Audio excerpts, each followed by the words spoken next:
చింతల Ramesh DYFI రాష్ట్ర committee సభ్యులు.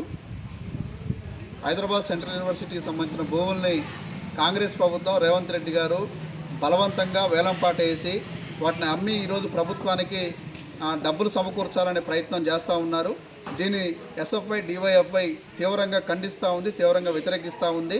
ఆ భూములు కాపాడాలని చెప్పేసి మొన్న ఉగాది రోజు విద్యార్థులంతా యూనివర్సిటీ విద్యార్థులు అడ్డుకునే ప్రయత్నం చేస్తే అక్కడ బుల్డోజర్తోటి అట్లనే జేసీబీలతోటి విద్యార్థులను కూడా అక్కడ భయభ్రాంతులకు గురి చేసి అమ్మాయిలను చూడకుండా వాళ్ళని ఈడ్చుకెళ్ళి మరి వాళ్ళ మీద అక్రమంగా కేసులు పెట్టారు. నైట్ 11-12 వరకు అమ్మాయిలను కూడా హాస్టల్ స్టేషన్లలో ఉంచి తీవ్రంగా నిర్బంధించారు. ఈరోజు కాంగ్రెస్ ప్రభుత్వం అధికారంలోకి వచ్చాక మేము ప్రజాపాలన చేస్తాం, మేము ప్రజలకి గతంలో టీఆర్ఎస్ ప్రభుత్వం కేసీఆర్ ఒక నియంతలాగా వ్యవహరించాడు. ఆ గవర్నమెంట్ ఆ రోజు విద్యార్థులతో పెట్టుకుంది, అందుకని విద్యార్థులే ఆ రోజు ఆ గవర్నమెంట్ని మార్చారు. మరి ఈరోజు నువ్వు పరిపాలన అని చెప్పేసి అధికారంలోకి వచ్చిన ఇలా కాంగ్రెస్ ప్రభుత్వం రేవంత్ రెడ్డి గారు ఇలా 400 ఎకరాల ప్రభుత్వ భూముల్ని యూనివర్సిటీ భూముల్ని ఎందుకు ఈరోజు నువ్వు ఏలంపాటు వేసి అమ్మి ఈరోజు డబ్బులు కొల్లగొట్టాలని చూస్తున్నావు అని చెప్పేసి మేము ప్రశ్నిస్తూ ఉన్నాం. అందుకని ఇవాళ నీకు ప్రజాపాలనలో ఇలా నిరసన తెలియజేసి హక్కుని ఈరోజు కాలు రాస్తూ ఉన్నారు. ఈరోజు కూడా రాష్ట్ర వ్యాప్తంగా మొత్తం ఎస్ఎఫ్ఐ డివైఎఫ్ఐ కార్యకర్తలందరినీ కూడా ఇలా అరెస్ట్ చేస్తూ ఉన్నారు. దీన్ని మేము ఖండిస్తూ ఉన్నాం.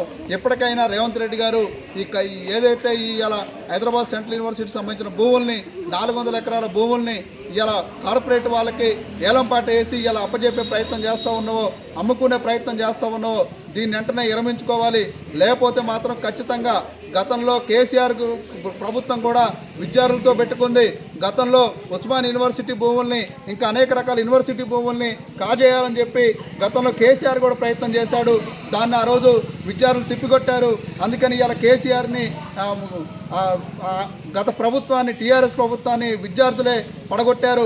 మళ్ళీ ఇలా ఈ కాంగ్రెస్ ప్రభుత్వం రేవంత్ రెడ్డి గారు కూడా మరి విద్యార్థులతో ఎందుకు పెట్టుకుంటా ఉండని చెప్పేసి మేము అడుగుతూ ఉన్నాం. ఖచ్చితంగా ఆయన పెద్ద దొర అయితే నువ్వు చిన్న దొరలాగా వ్యవహరిస్తూ ఉన్నావు, ఆయన ఒక నియంత అయితే నువ్వు ఒక నియంతలాగా మారుతూ ఉన్నావు. అందుకని ఈ నియంత ఆలోచనలు ఈ దొరపోకళ్ళు అన్నింటిని కూడా నువ్వు మానుకోవాలి.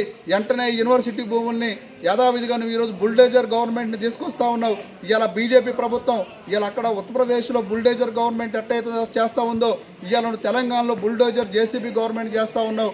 అందుకని ఈ చర్యలను వెనక్కి తీసుకోకపోతే మాత్రం ఖచ్చితంగా నీకు కూడా గతంలో కేసీఆర్కి ఎట్టయితే టీఆర్ఎస్ గవర్నమెంట్ గతి పట్టిందో అదే గతి నీకు పడుతుందని చెప్పేసి మేము హెచ్చరిస్తూ ఉన్నాం. ఎప్పటికైనా నువ్వు ఈ భూముల ఏలంపాటిని మానుకోవాలని చెప్పేసి మేము డిమాండ్ చేస్తూ ఉన్నాం.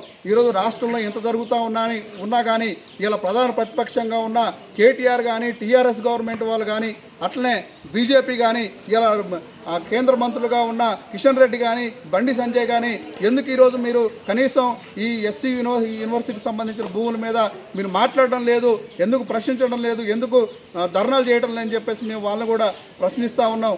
అందుకనే ఇవాళ సెంట్రల్ యూనివర్సిటీ ఎవరి పరిధిలో ఉంది? ఇవాళ సెంట్రల్ గవర్నమెంట్ పరిధిలోనే ఉంది. ఇవాళ వీసీని ఎవరు నియమించారు? మీ గవర్నర్ నియమించాడు. ఇలా గవర్నర్ కూడా ఎందుకు స్పందించట్లేదని చెప్పేసి మేము అడుగుతా ఉన్నాం.